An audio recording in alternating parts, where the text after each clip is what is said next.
चौहान के बारे में।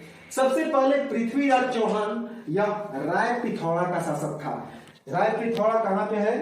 तो यह जो राय पिथौरा है यह राजस्थान के इलाके में पड़ता है। इसका मूल नाम पृथ्वीराज तृतीय था।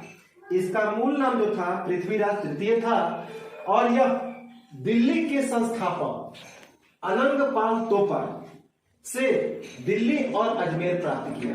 तो दिल्ली और अजमेर नामक स्थान यदि पूछा जाए कि पृथ्वीराज चौहान को किसने दिया, तो दिल्ली का संस्थापक अनंगपाल तोपर।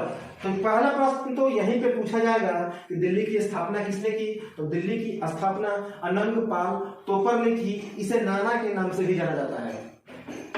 याद रखेंगे कि अनंगपाल तोपर को नाना के नाम से भी जाना जाता है और इसी से पृथ्वीराज चौहान को दिल्ली और अजमेर का इलाका मिलता है। चंदेल शासक परमार्दी देव को पराजित किया।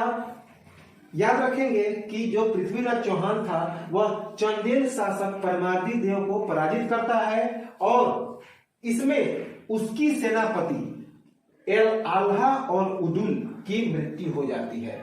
तो चंदेल शासक परमार्दी देव के विरुद्ध युद्ध में पृथ्वीराज चौहान के दो सेनापति आल्हा और उदुल की मृत्यु हो जाती है। हालांकि इसमें परमार्दी देव हार जाता है।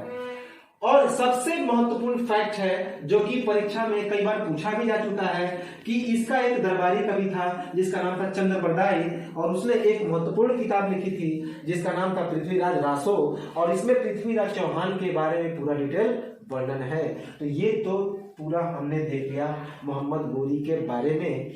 और देखिए सबसे इंपॉर्टेंट बात यह है, आप लोग इसे स्क्रीनशॉट ले लेंगे और मेरी बातों को आप लोग हेडफोन लगा लेंगे और उसके बाद ध्यान से सुनेंगे और पूरे डिटेल में इसे एक नोट्स बनाने का प्रयास करेंगे और चीजें आपको आसान लगने लगेगी। इसके बाद हम लोग अब प्रीवियस ईयर का प्रश्न बनाए इससे रिलेटेड और अभी आप लोग स्क्रीनशॉट ले लें।